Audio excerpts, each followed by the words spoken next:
fully expect him to play the next game. This is more, I think, precautionary to help him manage, what he's dealing with. I wouldn't say Josh is like 100%, Yeah.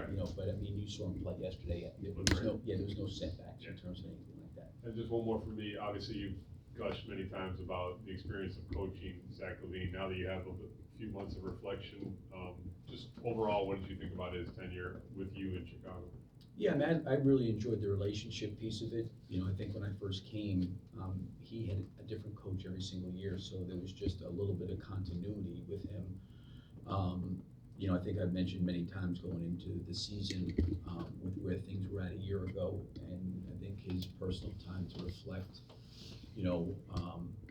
on the previous year and, what he had mentioned that he had learned and how he had grown. And, I really saw him invest an enormous amount, not only to himself personally, but I think he really tried to invest. He really, I think, tried to make Josh Giddey feel comfortable. I think when Josh was struggling early on, figuring things out, I think Zach invested time in him. He invested time in the younger guys. I give him a lot of credit, for all the speculation that was going on in the offseason about what may or may not happen during free agency, and him coming back and having both feet in the circle and being totally professional and doing what he could do to help our team. And, like in any relationship, there's ups and downs, ebbs and flows, but, the kind of guy is, I mean, he's staying in the hotel we're at, so he came down to see everybody, this morning before we had, team meeting and stuff, which is just the kind of guy he is. So I got a chance to spend some time with him this morning, and we've talked in text, since he's been gone, and, he seems to be in a really good place, but I really enjoyed my time with him. Just kind of building off of that, what's maybe a memory that you have with Zach away from the court, or just away from maybe kind of the spotlight that you'll look back on and cherish? Kobe had kind of mentioned that he feels like the moments he'll cherish the most with someone like Zach is kind of off the court. Yeah, I just, one of the things that, you're sitting up there in a treadmill, you're in the weight room, and you watch even like Vooch or Zach come in with their kids. Yeah.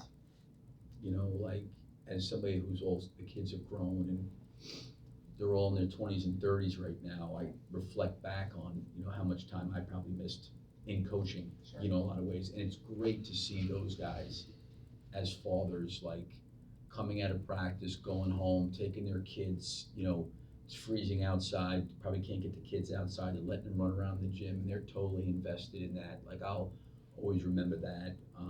His wife, is great, and I think the investment the two of them have made into their kids is what really stood out to me. You got an update on Lonzo?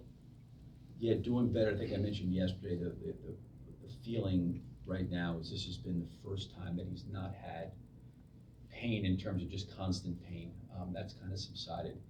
He will not be on the trip at all.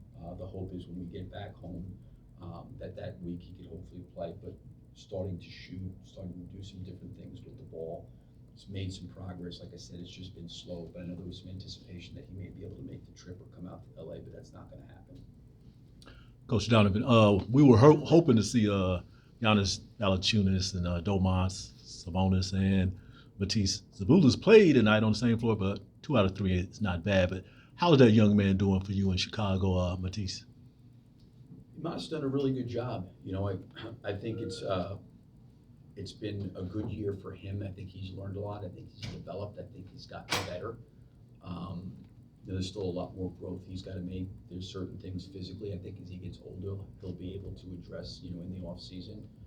I think his retention, his competitiveness, not being afraid of moments or situations from where he was at early in the year, where he was really in a lot of ways hard to keep on the floor, quite honestly, for long stretches at a time, to the investment that he made to try to get better, and that's not to sit there and say that every moment's perfect, but, I think the way he is trying to compete and understanding that, his talent got him here, but there's got to be other things that he's got to do to constantly keep taking another step. And a lot of times when you're a young player and you're just more gifted and talented than everybody, you don't realize a lot of the other little things that go into it. And I think he started to understand some of those things. And with some of those things that he need to be working on, because he does. I saw him in San Francisco. He seemed like he has a ton of talent. Yeah, I just think like knowing the league, studying personnel, going against guys for a second, third time, understanding guys' tendencies, understanding actions, reading actions before they happen, taking care of his body. every rookie goes through it because this is the first time for all of them they've played this amount of games, and he's certainly been a significant part of our rotation. He's played a lot. So there's a lot of things that he's had to go through for the first time.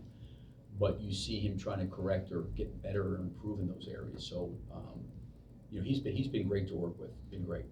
My last question, because I mentioned the three, early up in the presentation, but what do you think about, these international players such as these Louisianas, players from Louisiana?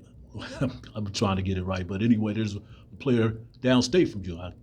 You have to respond to him, Champaign-Urbana, who might be in the pros in the next draft. But what do you think about these type of players coming in and trying to prove their worth in one of the biggest stages in the world? Yeah, I mean, I think the game's become totally worldwide. These kids are now, I think, there was probably a time a while ago where, guys pretty much played, in their area where they were from. And I think now these kids have had a chance to play competitively against everybody all over the world. So the game's really has become unified worldwide, in a lot of ways. So I think a lot of the kids that have come, from overseas have established themselves in their careers and have had really, really good careers and made big impacts. Thank you, Coach. Thanks, a lot, Coach. Billy. Yes, thank you. All right, where's that? Oh.